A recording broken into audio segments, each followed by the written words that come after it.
LD. Lần ngọt qua là vòng ma, lần ngọt qua là vòng ma, một tờ tí á rơi chừng đó lo. Số men gì mà gió, sẽ có lũ đuôi mùa tràn. Đi lo hồng bia cho ma, đi lo hồng bia cho ma, hồng bia là e theo đi la. Hồng bia để xia cái lo, xia để mò, họ nói im hồi yo, có nhỏ chỉ những điều khó. Để nói cho cả những cái sân mà một chế là người không đâu. Có đầu thế giới thì nó chứ men chỉ đi nhà của tao. Ai kia đi mòn nhật đi mòn.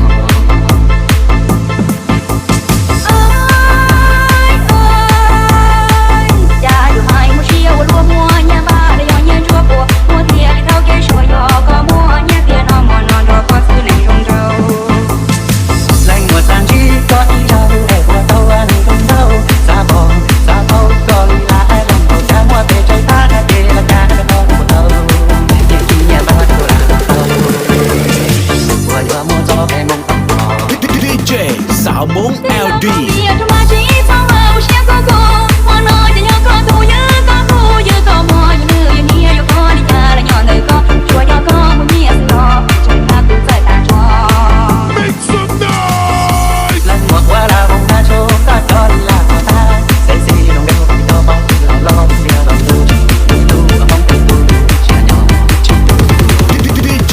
Xảo Bốn LD.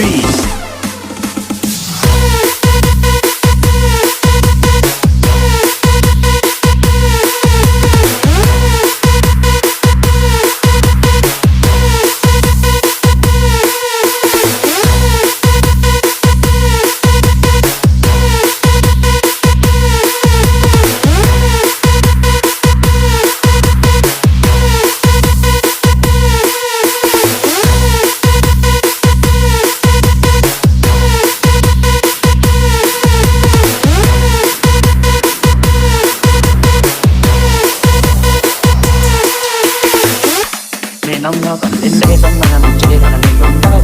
Có đầu thế giới thì nó chứ men chỉ đi nhà của tao. Ai kia đi mòn nhật đi mòn.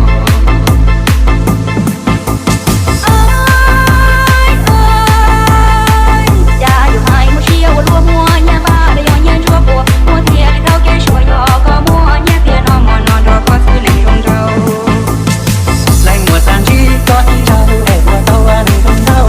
Xa bò xa thâu còn là ai lòng đầu sáng hoa tê trời ta đã tê là cha đã mong của tao. Để khi nhà ta đâu là tao. Vừa vừa mua cho cái mong tầm bò. Đi lo con bia cho ma chỉ xong lâu xe có cô. Hoa nói cho nhau có thù như có phu như có mò như nữ như nia như có đi nhà là nhỏ nơi có. Chùa nhỏ có một nia xin lo. Trời ta cũng dậy ta cho. DJ Xảo Bốn LD.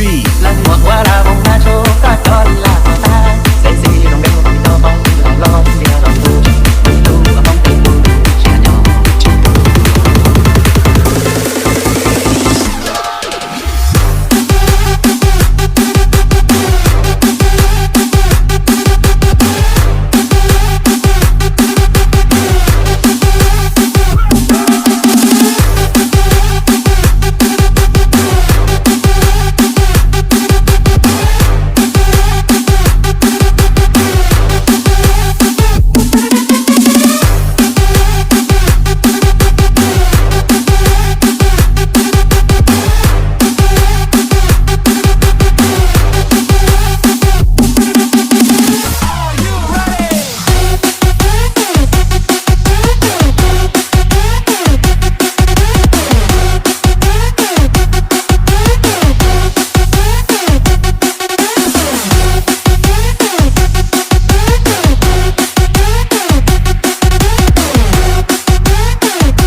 Xảo Bốn LD.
LD